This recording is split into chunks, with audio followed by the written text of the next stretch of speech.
عالم على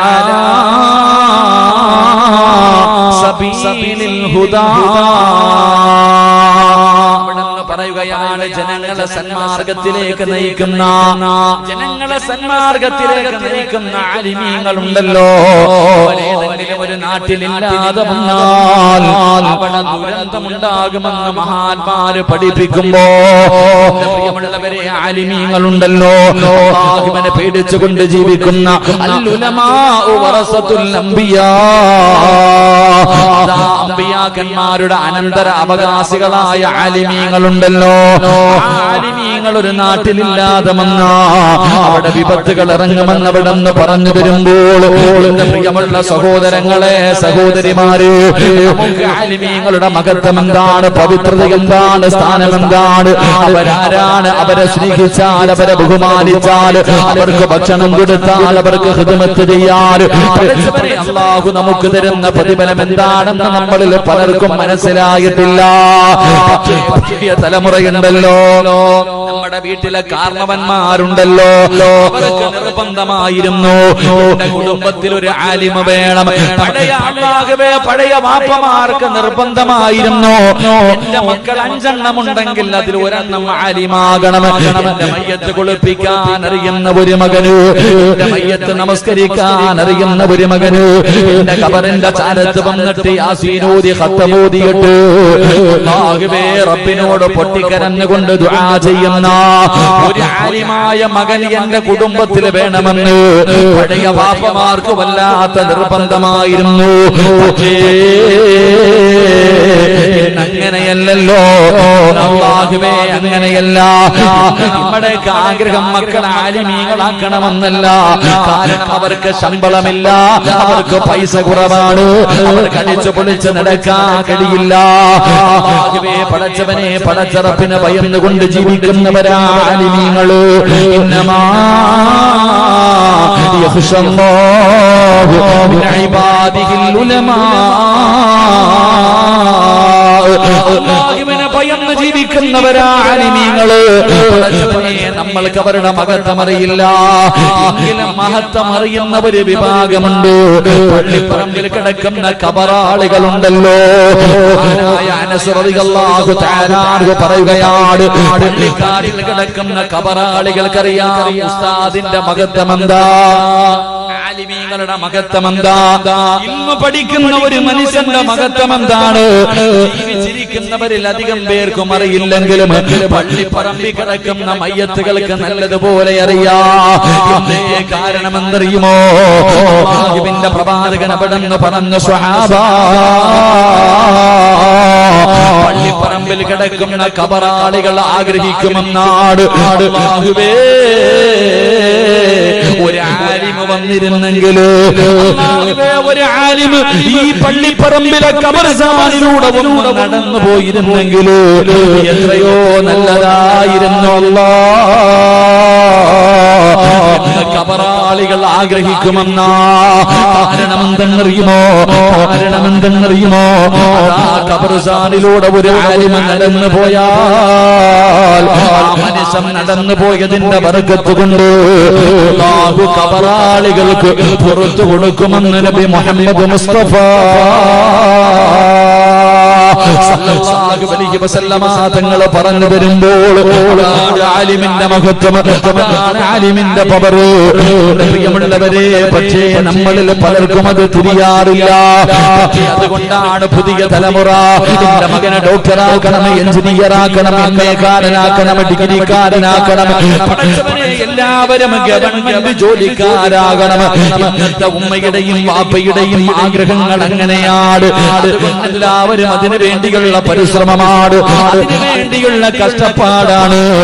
ദുനിയാവ് വെട്ടിപ്പിടിക്കാൻ, നല്ല നല്ല ഉയരങ്ങളിൽ എത്തിക്കുന്നതിന് വേണ്ടി എന്തിനാ മദ്രസയിൽ പോലും അരമണിക്കൂർ പഠിക്കാൻ വിടാൻ, മദ്രസയിൽ പോലും തന്റെ മക്കളെ ഒരു അരമണിക്കൂർ പഠിക്കാൻ വിടാൻ നമ്മളിൽ പലർക്കും സമയമില്ലാതെ വരുമ്പോ ആലിമിന്റെ മഹത്വം എന്നറിയുമോ, എന്താണ് ആലിമിന്റെ മഹത്വം എന്തെന്നറിയുമോ, സാരമല്ല സഹോദരാ, വല്ലാത്ത മഹത്വമാണ്. അല്ലാഹു ആദരിച്ച മനുഷ്യനാണ് ആലിമ്, ആദരിച്ചവനാ ആലിമ്. അല്ലാഹുവിന്റെ പ്രവാചകൻ സ്വല്ലല്ലാഹു അലൈഹി വസല്ലമ തങ്ങളുടെ അനന്തരാവകാശികളാണ് ആലിമീങ്ങൾ. എല്ലാവർക്കും ഇൽമു പഠിക്കാൻ കഴിയില്ല, എല്ലാവർക്കും ഖുർആൻ കാണാതെ പഠിക്കാൻ കഴിയില്ല, എല്ലാവർക്കും മുത്തുനബിയുടെ ജീവിതം ഹദീസുകൾ അവിടുന്ന് പഠിക്കാൻ കഴിയില്ല. പ്രിയമുള്ളവരെ, കാരണം അത് അല്ലാഹുവിന്റെ പ്രകാശമാണ്, അല്ലാഹുവിന്റെ നൂറാണ്. ഖാലൽ ഇൽമു നൂറുല്ലാഹി ഹഖ്ഖുൻ നൂറുല്ലാഹി ലാ യുഅതാ ലിഅസീ. അല്ലാഹു ഇഷ്ടപ്പെട്ടവർക്ക് മാത്രമേ അല്ലാഹു അറിവ് കൊടുക്കൂ, അല്ലാഹു ഇൽമു കൊടുക്കൂ, അല്ലാഹു അവരെ ആലിമീങ്ങളാക്കൂ. എന്റെ പ്രിയമുള്ളവരോട് നിങ്ങൾക്ക് പെട്ടെന്ന് മനസ്സിലാകണമെങ്കിൽ ഒരേ ഒരു ചരിത്രം മാത്രം പറഞ്ഞു തരാ. ആലിമിന്റെ ചരിത്രം പറയട്ടെ. ആലിമിന്റെ ചരിത്രം പറയണ്ട, ആലിമിനെ സ്നേഹിച്ച മനുഷ്യന്റെ മഹത്വം പറഞ്ഞു തരാ. പ്രിയമുള്ളവരെ, തൃപ്പനിച്ചി ഉസ്താദിന്റെ പേരാണ്. അല്ലാഹുവേ, ആ മഹാനവല്ലാതെ ഇഷ്ടപ്പെടുന്നവരാണ്. നിങ്ങളുടെ സ്നേഹം വെറുതെയല്ല, നിങ്ങളുടെ സ്നേഹം വെറുതെയല്ല. ഞാൻ നിങ്ങൾക്കൊരു ചരിത്രം പറഞ്ഞു തരാ. ഒരു ആലിമിനെ സ്നേഹിച്ച ഒരു മനുഷ്യന്റെ മഹത്വം പറയാ.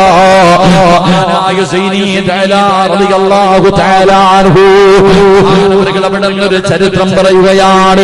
ഒരു ചരിത്രം ഞാൻ നിങ്ങൾക്ക് പറഞ്ഞു തരാ. ഉസ്താദന്മാരെ സ്നേഹിക്കുന്നവര്, ഉസ്താദന്മാരെ ഹൃദയത്തിൽ കൊണ്ടു നടക്കുന്നവര്, ഉസ്താദന്മാരെ ആദരിക്കുന്നവര്, അല്ലാഹു നിങ്ങൾക്ക് തരുന്ന പ്രതിഫലമെന്ന് ഞാൻ പറഞ്ഞു തരാ.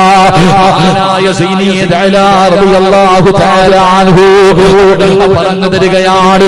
ഒരു നാട്ടിന് മഴയില്ല, ഇതൊക്കെ വല്ലാത്ത പ്രയാസത്തിലാണ്. വെള്ളം കിട്ടാതെ വരുമ്പോ മനുഷ്യനോ മൃഗങ്ങൾക്കോ കുടിക്കാൻ വെള്ളമില്ല, എല്ലാവരും വല്ലാത്ത പ്രയാസത്തിലാണ്. അവസാനം ജനങ്ങൾ മുഴുവനും ഒരു ഗ്രൗണ്ടിൽ ഇങ്ങനെ ഒരുമിച്ച് കൂടുകയാ. മഴയില്ലാതെ വന്നപ്പോ കുടിക്കാൻ വെള്ളമില്ല, ജനങ്ങൾ മുഴുവനും വല്ലാത്ത പ്രയാസത്തില്ല. ആ സമയത്ത് നാട്ടുകാർ മുഴുവനും ഒരു ഗ്രൗണ്ടിൽ ഒരുമിച്ച് കൂടി. എന്തിന്? അല്ലാഹുവിനോട് ദുആ ചെയ്യാൻ. അല്ലാഹുവിനോട് ദുആ ചെയ്യുന്നതിന് വേണ്ടി ഒരു നാട്ടുകാർ മുഴുവനും ഒരുമിച്ച് കൂടി. അവസാനം എല്ലാവരും അല്ലാഹുവിനോട് ദുആ ചെയ്തു, പടച്ചവനെ ഞങ്ങൾക്ക് നീ മഴ തരണം തമ്പുരാനെ. എല്ലാവരും അല്ലാഹുവിനോട് ദുആ ചെയ്തു, പക്ഷേ മഴ പെയ്യുന്നില്ല. എല്ലാവരും അല്ലാഹുവിനോട് ദുആ ചെയ്തു, മഴ പെയ്യുന്നില്ല. എല്ലാവരും വല്ലാത്ത വേദനയിലായി. പടച്ചവനെ, ഞങ്ങൾ എല്ലാവരും ഒരുമിച്ച് ദുആ ചെയ്തിട്ട് പോലും മഴ കിട്ടിയില്ലല്ലോ അല്ലാഹ്. എല്ലാവരും വലിയ പ്രയാസത്തില. അങ്ങനെ എല്ലാവരും വളരെ ദുഃഖത്തോടു കൂടി നിൽക്കുമ്പോ ഒരു പാവപ്പെട്ട ഒരു പ്രായമുള്ള മനുഷ്യൻ ഇങ്ങനെ നടന്നു വരിക. ഒരു പ്രായം ചെന്ന ആരുമൊന്നുമല്ല, ഒരു സാധുവായ ഒരു മനുഷ്യൻ. ആ മനുഷ്യൻ ഇങ്ങനെ നടന്നു വരുന്നു. അപ്പൊ ജനങ്ങളൊക്കെ ഇങ്ങനെ പ്രയാസത്തിൽ നിൽക്കുന്നത് കണ്ടപ്പോൾ ചോദിച്ചു, എന്താ നിങ്ങളുടെ പ്രശ്നം? എല്ലാരും വല്ലാത്ത ദുഃഖത്തിലാണല്ലോ, എന്റെ പ്രയാസം? അവിടുന്ന് പറഞ്ഞു, ഞങ്ങൾക്കും മഴയില്ല, ഞങ്ങൾ എല്ലാവരും മഴ കിട്ടുന്നതിന് വേണ്ടി അല്ലാഹുവിനോട് ദുആ ചെയ്തു, പക്ഷെ മഴ കിട്ടിയില്ല, അതിന്റെ പ്രയാസത്തിൽ നിൽക്കുകയാണ്. ഈ പ്രായം ചെന്ന മനുഷ്യൻ ചോദിച്ചു, ഞാനൊന്ന് ദുആ ചെയ്യട്ടെ. ഈ മനുഷ്യൻ ചോദിച്ചു, ഞാനൊന്ന് ദുആ ചെയ്യട്ടെ. എന്റെ പ്രിയമുള്ളവരെ, നമ്മളാണെങ്കിൽ എന്ത് ചിന്തിക്കും? പിന്നെ ഇപ്പൊ എളുപ്പം മറിക്കാൻ പോയില്ല, നമ്മളെങ്ങനെ ചിന്തിക്കാം? ഇവനിപ്പോ ഇത്രയും പേര് ചെയ്തിട്ടെങ്കിൽ ഇയാള് മാത്രം എന്ത് കിട്ടാൻ? പക്ഷെ ആ ജനങ്ങൾ പറഞ്ഞു, ചെയ്തോ കുഴപ്പമൊന്നുമില്ല, നിങ്ങൾ ദുആ ചെയ്യാൻ പറഞ്ഞു. അങ്ങനെ ആ പ്രായം ചെന്ന മനുഷ്യൻ 2 റക്അത്ത് നമസ്കരിച്ചു. നമസ്കരിച്ചു. എന്നിട്ട് തന്റെ ഇരുകരങ്ങൾ അല്ലാഹുവിന്റെ ദർബാറിലേക്ക് ഉയർത്തുകയാണ്. 2 കൈയും അല്ലാഹുവിന്റെ ദർബാറിലേക്ക് ഉയർത്തിയിട്ട് അവിടുന്ന് ദുആ ചെയ്തു, അല്ലാഹുമ്മ ബിഹഖി മാ ഫീ റഅസി. അല്ലാഹുവേ, എന്റെ കണ്ണുണ്ടല്ലോ, എന്റെ കണ്ണിന്റെ ബർക്കത്ത് കൊണ്ട് ഇവർക്ക് മഴ കൊടുക്കണേ അല്ലാഹ്. അവിടുന്ന് ദുആ ചെയ്തത് എങ്ങനെയാണ്? എന്റെ കണ്ണിന്റെ ബർക്കത്ത് കൊണ്ട് നീ ഇവർക്ക് മഴ കൊടുക്കണേ തമ്പുരാന്. ആ മനുഷ്യനങ്ങ് ദുആ ചെയ്ത് കഴിയുമ്പോ സുബ്ഹാനല്ലാഹ്, ആ ആകാശത്ത് നിന്ന് മഴത്തുള്ളികൾ പെയ്തിറങ്ങുകയാണ്. ആകാശത്ത് നിന്ന് മഴത്തുള്ളികൾ പെയ്തിറങ്ങുകയാണ്. ജനങ്ങൾ മുഴുവനും അത്ഭുതപ്പെടുകയാണ്. ആരാണ് പടച്ചവര്? മനുഷ്യനാരാണ് തമ്പുരാന്? മനുഷ്യന്റെ കണ്ണിന്റെ ബർക്കത്ത് എന്താണ്? ജനങ്ങൾ മുഴുവനും അവിടെ നിന്ന് ഒരുമിച്ച് കൂടി പാവപ്പെട്ട മനുഷ്യനോട് ചോദിക്കുകയാ, എന്താണ് നിങ്ങളുടെ കണ്ണിന്റെ ബർക്കത്ത്? എന്താണ് നിങ്ങളുടെ കണ്ണിന്റെ ബർക്കത്ത്? ആ മനുഷ്യൻ അവിടെ നിന്ന് പറഞ്ഞു കൊടുക്കുകയാണ്.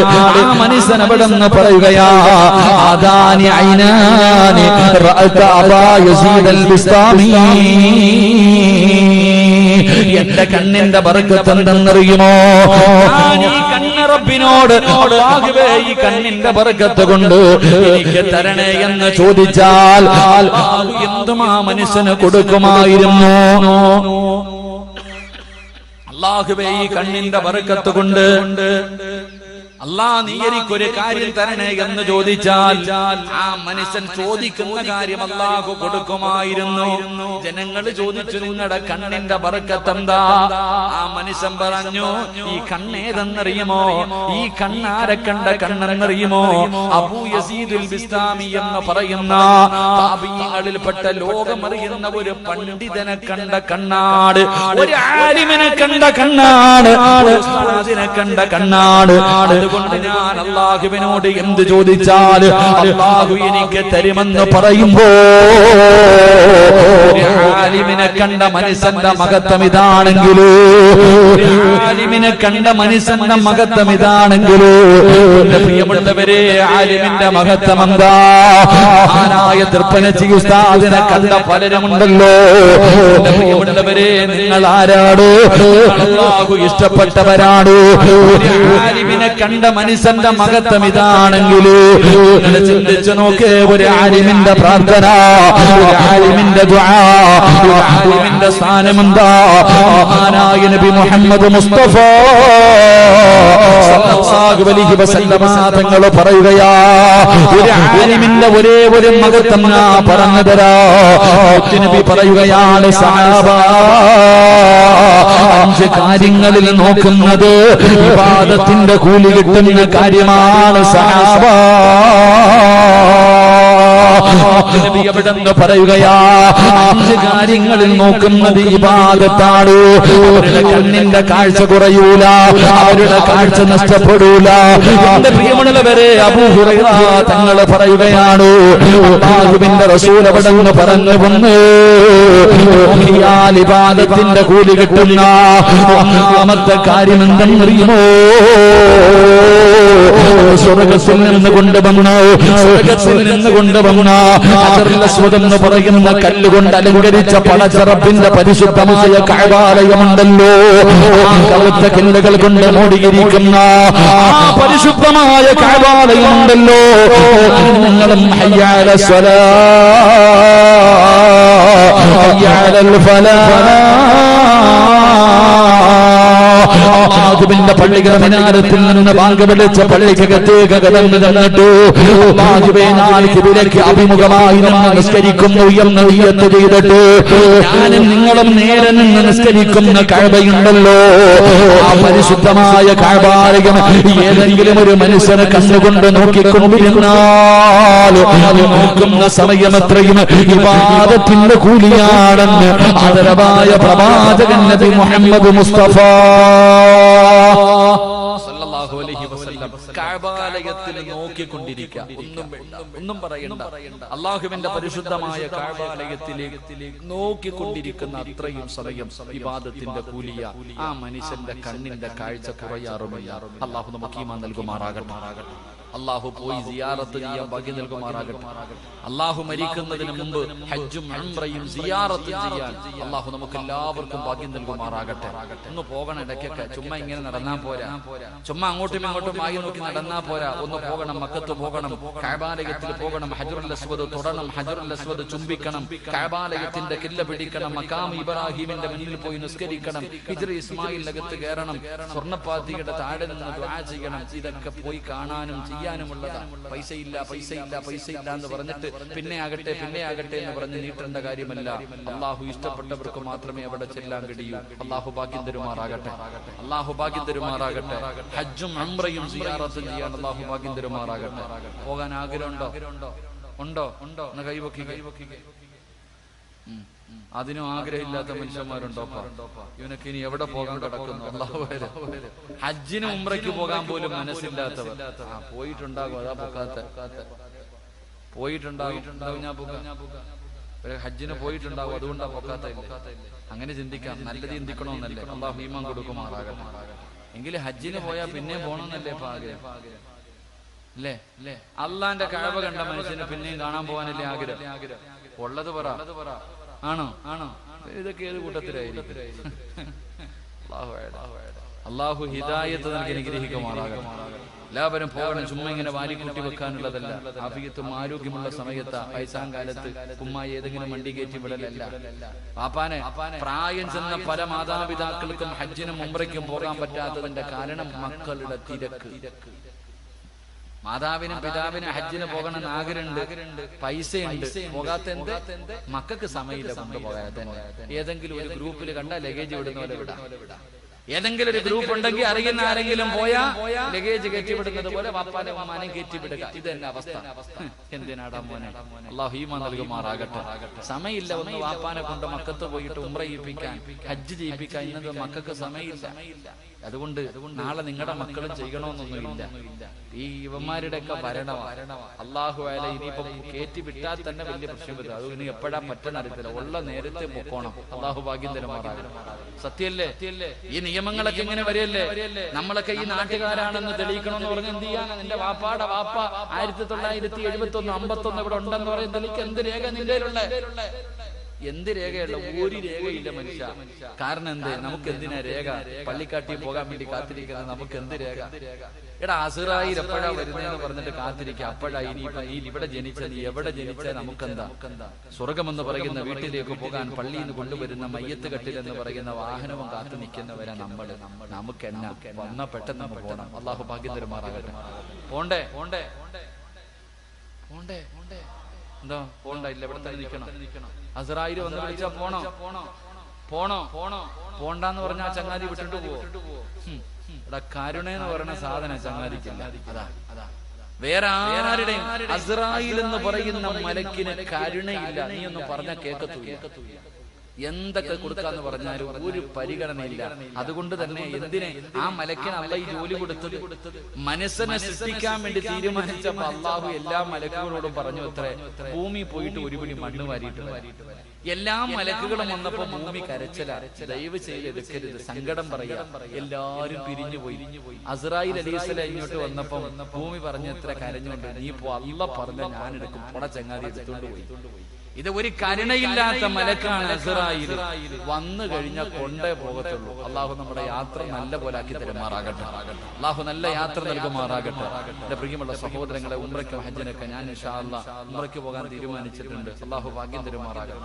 നിങ്ങളൊക്കെ ദുആ ചെയ്യോ? ഓസിന് വേണ്ട, ഓസിനോട് പാല വിട്ട് അങ്ങോട്ടും ഇങ്ങോട്ടും പോകണം. നിങ്ങളൊക്കെ ദുആ ചെയ്തിട്ട് ഞാൻ അവിടെ പോയാ എനിക്ക് ദുആ ചെയ്തവർക്ക് വേണ്ടി ഞാൻ അവിടെ നിന്ന് ദുആ ചെയ്യാം ഇൻഷാ അല്ലാഹ്. ഇനി പറ, ദുആ ചെയ്യോ?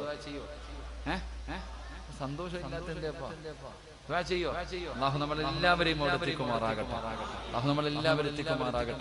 ഞാൻ ഇൻഷാ അല്ലാഹ് അടുത്ത മാസം റബീഉൽ അവ്വലിലാ പോണേ. എല്ലാം വാഴല്ലേ റബീഉൽ അവ്വലിൽ പോയിട്ട് മുത്തുനബിയുടെ റൗള ഒന്ന് കാണണമെന്ന് വലിയ ആഗ്രഹം. റമളാൻ മാസത്തിൽ പോകണമെന്ന് ആഗ്രഹിച്ചു. പള്ളി ജോലി ഉള്ളത് കാരണം അത് പറ്റിയില്ല. ഹജ്ജിന് പോകാൻ പിന്നെ അത് എന്തായാലും ഇൻഷാ അല്ലാഹ് മനസ്സിൽ വലിയ ആഗ്രഹമുണ്ട്. നബിദിനത്തിന് ഇൻഷാ അല്ലാഹ് ഉംറയ്ക്കും പോകണം. അടുത്ത വർഷം ഹജ്ജിനും പോകണം. അള്ളാഹു ഭാഗ്യം തരുമാറാകട്ടെ. അള്ളാഹു നമുക്കൊക്കെ ഭാഗ്യം തരുമാറാകട്ടെ. ഹജ്ജിന് പോയാൽ കിട്ടുന്ന പ്രതിഫലം എന്താ? ഹജ്ജിന് പോയാൽ കിട്ടുന്ന പ്രതിഫലം എന്താ അറിയോ? അറിഞ്ഞിരുന്നെങ്കിൽ വീട് വിട്ടിട്ട് പോയാൽ. ഹജ്ജിന് പോകുന്ന ഒരു മനുഷ്യൻ അള്ളാഹു കൊടുക്കുന്ന പ്രതിഫലം അറിഞ്ഞിരുന്നെങ്കിൽ ഇവിടത്തെ എല്ലാം വിറ്റിട്ട് പോയാൽ. അള്ളാഹു ഈമാൻ നൽകുമാറാകട്ടെ. ഹജ്ജിന്റെ പ്രതിഫലം അൽ ഹജ്ജുൽ മബ്റൂർ ലൈസ ലഹു സവാബുൻ ഇല്ലൽ ജന്ന. സ്വർഗ്ഗവാ പ്രതിഫലം. നിന്റെ ഹജ്ജ് അള്ളാഹു സ്വീകരിച്ചാൽ അതിന്റെ പ്രതിഫലം സ്വർഗ്ഗമാണ്. അള്ളാഹു നൽകുമാറാകട്ടെ. അള്ളാഹു നൽകുമാറാകട്ടെ. രണ്ടാമതൊരു പ്രതിഫലം കൂടെയുണ്ട്. ഒരു ഹാജിക്ക് എത്ര പേരെ സ്വർഗത്തിൽ കൊണ്ടുപോകാം? ഒരു ഹാജി ഹജ്ജ് ചെയ്ത ഒരു ഹാജിക്ക് എത്ര പേരെ സ്വർഗത്തിൽ കൊണ്ടുപോകാം? ഒരു ഹാഫിദിന് 40 പേർ, ആലിമിന് 10 പേർ, അള്ളാഹുവിന്റെ ദീനിന് വേണ്ടി പോരാടിയ ശുഹദാഇന് 70 പേര്. ഒരു ഹാജിക്കോ എത്ര പേര്? പറ മനുഷ്യ, എത്ര പേര്? 400 പേരെ കൊണ്ടുപോകാം. അള്ളാഹു ഭാഗ്യം തരുമാറാകട്ടെ. എത്ര പേരെ കൊണ്ടുപോകാം? പറ, എത്ര പേരെ കൊണ്ടുപോകാം? അപ്പൊ നിങ്ങളൊക്കെ ഇങ്ങനെ ചിന്തിക്കുക, ഉസ്താദേ ഓരോ ഹാജിയാക്കന്മാരുടെ കയ്യിലിരിപ്പ് കണ്ട ഓൻ തന്നെ പോകാറില്ല. ഇന്നത്തെ ചില ഹാജിയാക്കന്മാരുടെ ഹജ്ജിന് പോയിട്ട് വന്ന വാപ്പാടെ ഉമ്മാടെ സ്വഭാവം കണ്ട അവരെങ്കിലും പോകും, അവര് പോലും പോകത്തില്ല. അങ്ങനത്തെ ജീവിതം. 400 പേരെ ഹജ്ജ് ചെയ്ത ഒരു ഹാജിക്ക് സ്വർഗത്തിൽ കൊണ്ടുപോകാൻ ഭാഗ്യമുണ്ടെന്ന്, ശഫാഅത്ത് ചെയ്യാനുള്ള അർഹതയുണ്ടെന്ന്. പക്ഷെ ഹാജിയായിട്ട് ജീവിക്കണം. അപ്പോഴേ അള്ളാഹു പ്രതിഫലം തരും. അള്ളാഹു ഈമാൻ തരുമാറാകട്ടെ. അല്ലാതെ മക്കത്തും മദീനത്തും പോയിട്ട് വന്നിട്ട് പലിശ പരിപാടി വീണ്ടും പഴയതുപോലെ. ഉമ്മയൊക്കെ വന്ന് അള്ളാഹുവേ ഹജ്ജുമ്മയാണ്, ഹജ്ജൊക്കെ കഴിഞ്ഞ് വന്നതാ, ഇപ്പഴേ ടിവിയുടെ ഫ്രണ്ടിൽ ഇരിക്കുക. മക്കള് തന്നെ ചോദിക്കുക, എന്തിനാ ഉമ്മ അങ്ങനെ മക്കത്ത് വരെ പോയി?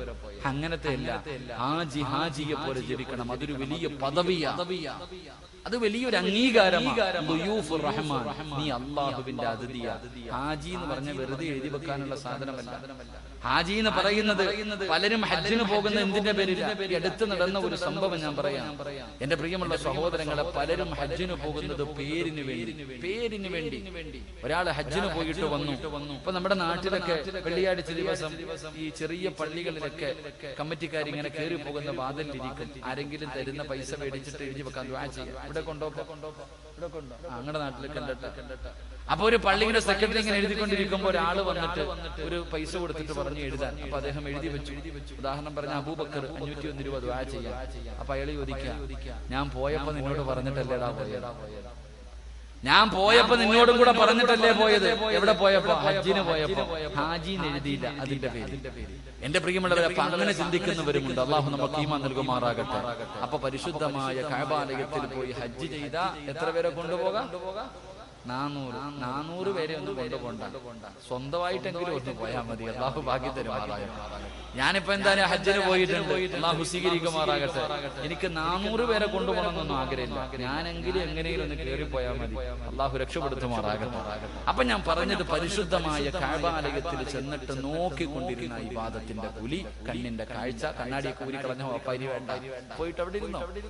2 അള്ളാഹുവിന്റെ വിശുദ്ധമായ ഖുർആൻ, 114 സൂറത്തുകൾ, 6666 ആയത്തുകൾ നോക്കിക്കൊണ്ടിരിക്കും. അറിയത്തില്ലേ? വേണ്ട. അള്ളാഹുവിന്റെ പരിശുദ്ധമായ ഖുർആൻ എടുത്തിട്ട് നിനക്ക് ഓതാൻ അറിയില്ലെങ്കിലും നീ നോക്കിക്കൊണ്ടിരിക്കുക. നിനക്ക് ഇബാദത്തിന്റെ കൂലിയുണ്ടെന്ന് നബിയുനാ റസൂലുള്ളാഹി. ഉറക്കെ പറഞ്ഞ നബിയുനാ റസൂലുള്ളാഹി. പക്ഷെ ഇന്ന് നമ്മൾ നോക്കണത് എവിടെ? ഏറ്റവും കൂടുതൽ നോക്കുന്നത് ഇന്ന് ആണുങ്ങളും മൊബൈലിലാണ്. അല്ലാഹുവേ, മൊബൈലായാൽ മതിയായിരുന്നു ആഗ്രഹിക്കുക. ഏറ്റവും കൂടുതൽ മൊബൈലിൽ ഇങ്ങനെ നോക്കിക്കൊണ്ടിരിക്കുന്നു, TV കണ്ടുകൊണ്ടിരിക്കുന്നു. പടച്ചവനെ, ഖുർആൻ തുറക്കാനോ നോക്കാനോ ഒന്നിനും സമയമില്ല. അള്ളാഹു നമുക്ക് ഈമാൻ നൽകുമാറാകട്ടെ. അള്ളാഹു ഈമാൻ നൽകുമാറാകട്ടെ. 3 പ്രവാചകർ സല്ലല്ലാഹു അലൈഹി വസല്ലമ തങ്ങൾ പറഞ്ഞു, ഉമ്മയുടെ മുഖത്ത് നോക്കുക, ഉമ്മയുടെ മുഖത്ത് നോക്കിക്കൊണ്ടിരിക്കുക, അത് ഇബാദത്തിന്റെ കൂലി കിട്ടുന്ന കാര്യമാണെന്ന് നബിയുനാ റസൂലുള്ളാഹി. ആരുടെ മുഖത്ത് നോക്കുക? ആരുടെ മുഖത്ത് നോക്കാം? ഉമ്മയുടെ മുഖത്ത്. പിന്നെ മുടിയെല്ലാം നരച്ച്, തൊലിയെല്ലാം ചുളുങ്ങി, രോഗം പിടിച്ചിട്ട് ചുരുണ്ട് കിടക്കണ. ഇനി ആ ഉമ്മാന്നല്ലല്ലോ പറയണേ.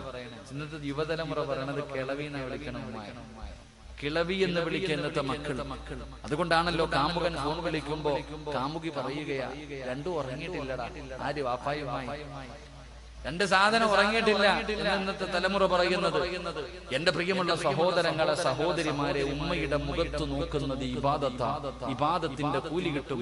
ആ നോക്കുന്ന മക്കൾക്ക് കണ്ണാടിയൊന്നും വെക്കണ്ട, കാഴ്ച ശക്തി നഷ്ടപ്പെടൂല. അള്ളാഹു നമുക്ക് ഈമാൻ നൽകുമാറാകട്ടെ.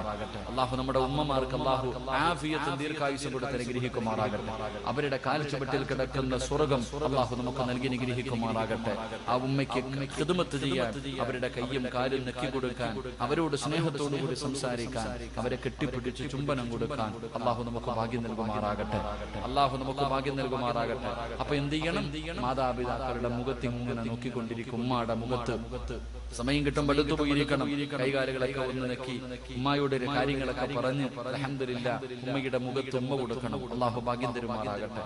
ഉമ്മയ്ക്ക് എവിടെ ഉമ്മ കൊടുക്കണ്ടേ? കവളിലാണോ നെറ്റിയിലാണോ? ഉമ്മായിക്ക് ഉമ്മ കൊടുക്കേണ്ടത് എവിടാ? പറ ചങ്ങായിമാരെ, എവിടാ? കവളിലില്ലേ? ഉമ്മായിക്ക് ഉമ്മ കൊടുക്കേണ്ടത് നെറ്റിത്തടത്തില. നെറ്റിത്തടത്തിൽ ഉമ്മ വെച്ചാൽ അതിന് വേറെ പ്രതിഫലം കിട്ടും. അള്ളാഹു ഈമാൻ തരുമാറാകട്ടെ. എവിടെ ഉമ്മ വെക്കണം? ഒന്ന് പറ, എവിടെ? ഈ ഫാനൊക്കെ ഒന്ന് ഓഫാക്കിക്കപ്പ. കൊടുങ്കാറ്റടിക്കണ പോലെയാണ് നടിക്കുന്നതൊക്കെ. എന്താ ചങ്ങാതി ഓഫാക്കടാനിയ? പരലോകത്ത് നിൽക്കുന്ന രംഗം ഓർമ്മ വരണമെങ്കിൽ ഫാനൊക്കെ ഓഫാക്കും. ഇത്തിരി വിയർക്കുന്നത് നല്ലതാണ്. ഇത്തിരി വിയർ സുഖവാസമാണെങ്കിൽ പോയി ഒക്കെ ഒന്ന് ഓഫാക്കി. അത് തീർന്നാൽ തന്നെ ഏകദേശം. എന്നിട്ട് ഇത്തിരി ഇതിലൊക്കെ ഈ സാധനത്തിൽ ഇത്തിരി ഡിലെ വെച്ചൊന്ന് ചെറുതായിട്ടൊന്ന് തട്ടി വിട്ടു കേട്ടോ. ഓഫാക്കി ഫാനൊക്കെ. ഇത്തിരി ചൂടുകൊള്ളല്ലേ? മണി കാറ്റ് നിർത്തല്ലേ? എന്തൊരു പ്രയാസമുള്ളതുപോലെ. ഇതൊന്നും ഒരു ചൂടല്ല. വിയർക്കുന്നു ഉസ്താദല്ലേ? വിയർക്കുന്നു. ഇതൊന്നും ഒരു വിയർപ്പല്ല മനുഷ്യ. ഇതൊന്നും ഒരു വിയർപ്പല്ല. എന്റെ പൊന്നു മോനെ, വിയർപ്പിന്റെ അകത്ത് മുങ്ങി താഴും ഒരു ദിവസം വരാനുണ്ട്. കണ്ടിട്ടുണ്ടോ? വിയർപ്പിന്റെ അകത്ത് മുട്ടുവരെ, അരവരെ, നെഞ്ച് വരെ, കഴുത്ത് വരെ, തലമുകളിൽ വരെ വിയർപ്പിന്റെ അകത്ത് ജനങ്ങൾ മുങ്ങി നിൽക്കുന്ന ഒരു ദിവസം വരാനുണ്ടെന്ന് നബി മുഹമ്മദ് മുസ്തഫ. അതാ ചൂട്. വീട്ടിൽ ചോറും കറിയും വെക്കുമ്പോ തിളക്കില്ല. എങ്ങനെ അരി തിളയ്ക്കുന്നത് പോലെ തലച്ചോറ് തിളയ്ക്കും. അരി തിളയ്ക്കുന്നത് പോലെ ലാഹുവേ ചൂടുള്ള നാളുണ്ട്, ഖിയാമന്നാളാ. ചുരുക്കി പറഞ്ഞാൽ എന്തു ഹാലാ ചൂടാ. വൻദോഷ വണ്ടിയുമായി വരുന്നേ കാളാ. ക്ഷീണത്തിനാലൊലിക്കുന്നതാണേ സുഹൃത്തുക്കളെ, തിളയ്ക്കുന്നതാണേ മൂള. അമലൊന്നുമില്ല തങ്ങു ചെന്നാൽ കോള. തലച്ചോറ് തിളച്ചിട്ട് മുഖത്തുകൂടെ ഒലിച്ചിറങ്ങുന്ന ഒരു ദിവസം നിനക്ക് വരാനുണ്ട്. അന്ന് വായിലൂടെ പതയുന്നൊരയും ഒലിക്കുന്ന ദിവസമുണ്ടല്ലോ. വസ്ത്രമിടാതെ ചെമ്പിന്റെ തറയിൽ നിന്ന് ഉരുകുന്ന ഒരു ദിവസം നിനക്ക് വരാനുണ്ട്. അല്ലാഹുവേ, ആ ദിവസത്തിന് നീ ഞങ്ങളോട് കരുണ കാണിക്കണേ അല്ലാഹ്. അതുകൊണ്ട് എന്റെ പ്രിയപ്പെട്ടവരോട് പറയുകയാണ്, നിന്നെ 9.5 മാസക്കാലം ഗർഭം ചുമന്ന മരണവേദനയുടെ വേദനയിൽ നിന്ന് പ്രസവിച്ച നിന്റെ പ്രിയപ്പെട്ട മാതാവുണ്ടല്ലോ. പരാതിയില്ല, പരിഭവമില്ല. നീ വിശന്ന് കിടന്ന് പാലിന് വേണ്ടി കിടന്ന് കരയുമ്പോ, രോഗം പിടിച്ച് കിടന്നാലും പട്ടിണി കിടന്നാലും മൂടി വന്നിട്ട് നിനക്ക് പാല് തന്ന നിന്റെ പെറ്റുമ്മയുണ്ടല്ലോ. അമ്മാടെ നെറ്റിത്തടത്തിൽ ഉമ്മ കൊടുക്കൂ. അമ്മാടെ നെറ്റിത്തടത്തിൽ ഉമ്മ കൊടുക്കൂ. അല്ലാഹു നിനക്ക് തരുന്ന പ്രതിഫലം എന്തെന്നറിയുമോ? പ്രിയമുള്ളവരെ, അതുകൊണ്ട് ഉമ്മാടെ മുഖത്ത് നോക്കിയിരിക്കലൂ ഇബാദത്തിന്റെ കൂലി കിട്ടുന്ന കാര്യമാണെന്ന് നബി മുഹമ്മദ് മുസ്തഫ സല്ലല്ലാഹു അലൈഹി വസല്ലമ തങ്ങളെ പറഞ്ഞു തരുമ്പോ, രണ്ടാമത്തെ കാര്യം എന്തെന്നറിയുമോ?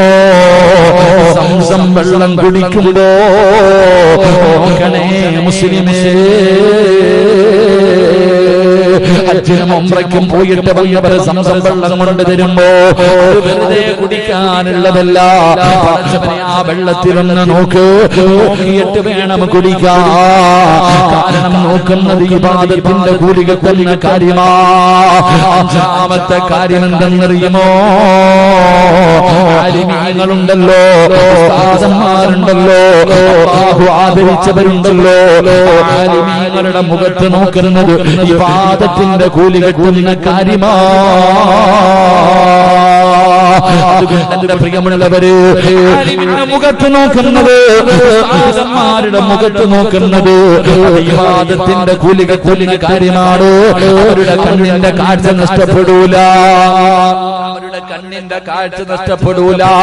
ആലിമിന്റെ മഹത്വമാണ് പറയുന്നത്, ആലിമിന്റെ മഹത്വമാണ് പറയുന്നത്. അതുകൊണ്ട് എന്റെ പ്രിയമുള്ള മുസ്ലിമേ, നിന്റെ കുടുംബത്തിൽ ഒരു ആലിമ വേണ്ട, ഒരു ഹാഫിള് വേണ്ട, ഒരു ആലിമ വേണ്ട. നിങ്ങളുടെ മക്കളിൽ ഒരാളെയെങ്കിലും നിങ്ങൾ ആലിമാക്കാൻ നിയ്യത്ത് ചെയ്യൂ. അല്ലാഹുവേ, ഹാഫിളിന് 40 പേരെയാണ് അല്ലാഹുവിന്റെ പരിശുദ്ധമായ ഖുർആൻ 114 സൂറത്തുകൾ ഹൃദയത്തിൽ ചുമന്നുകൊണ്ട് നടക്കുന്ന അല്ലാഹുവിന്റെ ഖുർആൻ പഠിച്ച ഹാഫിളായ മക്കളുണ്ടല്ലോ. 40 പേരെയാണ് നാളെ പടച്ചറപ്പിന്റെ പരലോകത്ത് വെച്ച് ഇഷ്ടമുള്ള കുടുംബക്കാരാകട്ടെ നാട്ടുകാരാകട്ടെ ഇഷ്ടപ്പെട്ട 40 പേരുടെ കയ്യിൽ പിടിച്ചുകൊണ്ട് പടച്ചറപ്പിന്റെ അനുഗ്രഹങ്ങൾ കൊണ്ട് നിറച്ച സ്വർഗമുണ്ടല്ലോ. ആ സ്വർഗത്തിലേക്ക് കൊണ്ടുപോകാൻ അല്ലാഹു അവസരം കൊടുക്കുമെന്നാണ്. ആലിമീങ്ങളുണ്ടല്ലോ, 9ഉം 10ഉം വർഷക്കാല പടച്ചവനെ തന്റെ വികാരങ്ങൾ, തന്റെ മോഹനങ്ങൾ, തന്റെ സ്വപ്നങ്ങൾ എല്ലാം മാറ്റിവെച്ചിട്ട് പള്ളിയിലാകട്ടെ കോളേജുകളിലാകട്ടെ എവിടെയെങ്കിലും പോയി കിടന്ന് കഷ്ടപ്പെട്ട് ഇൽമ പഠിച്ച ആലിമുണ്ടല്ലോ. മനുഷ്യന് നാളെ 10 പേരെ സ്വർഗ്ഗത്തിൽ കൊണ്ടുപോകാൻ ഭാഗ്യമുണ്ടെന്നാ എന്റെ പ്രിയമുള്ള സഹോദരാ, എന്റെ പ്രിയമുള്ളവര്, ലോകത്ത് ഈ ഭൂമിയിൽ നമ്മുടെ നാടുകളിൽ ദുരന്തമുണ്ടാകാറുള്ള ഒന്നാമത്തെ കാര്യം എന്തെന്നറിയുമോ? വഅലിമുൻ അലാ സബീലിൽ ഹുദാ,